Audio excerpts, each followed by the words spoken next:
Hey guys, welcome back to new video. So आज हम बहुत ज़्यादा छोटा सा टॉपिक डिस्कस करेंगे, that is transfer of learning. जैसे लर्निंग एक तरीके का प्रोसेस है जो कि लाइफ टाइम चलता है, इस तरीके से ट्रांसफ़र ऑफ लर्निंग भी एक प्रोसेस है। यानी कि अगर हम पहले किए हुए कामों को अगले किए हुए कामों में ट्रांसफ़र कर लें, तो ये एक तरीके का ट्रांसफ़र होता है। जैसे कि आपने मान लीजिए आपने मान लीजिए साइकिल चलाना सीखी, वहाँ से आपने स्कूटी चलाना या बाइक चलाना भी सीख ली, तो आपने अपनी साइकिल की बैलेंसिंग को ट्रांसफ़र कर लिया बाइक चलाने में। ओके, तो इसी तरीके से जो मेन टाइप्स होती हैं, that are 3 types of transfer of learning. तो पहला कौन सा होता है? Positive transfer of learning, second is negative transfer of learning and third one is zero transfer of learning. अब इन तीनों में डिफरेंस क्या है? तो इन तीनों में डिफरेंस कैसे है? जैसे कि मैं आपको एक एग्जांपल समझाती हूँ। पहला जो पॉजिटिव ट्रांसफर ऑफ लर्निंग है, दैट इज अगर आपने साइकिल सीखी तो इसका मतलब आपको बाइक भी आ जाएगी, आपको स्कूटी भी आ जाएगी।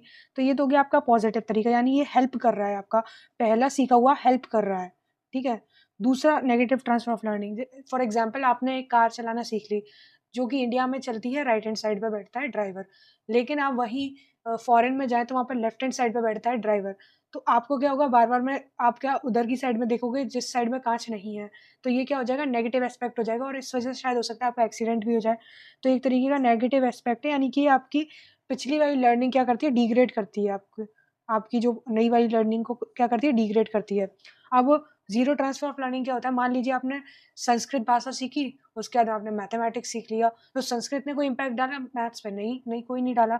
तो इसका मतलब ये क्या हो गया, इसने कोई भी इम्पैक्ट अगर पहले वाली नॉलेज नहीं डालती है नई वाली नॉलेज पे, इसका मतलब ये क्या हो गया, जीरो ट्रांसफर ऑफ लर्निंग।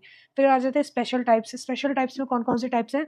तो हॉरिजॉन्टल पहला है, horizontal transfer of learning. Second one is vertical transfer of learning.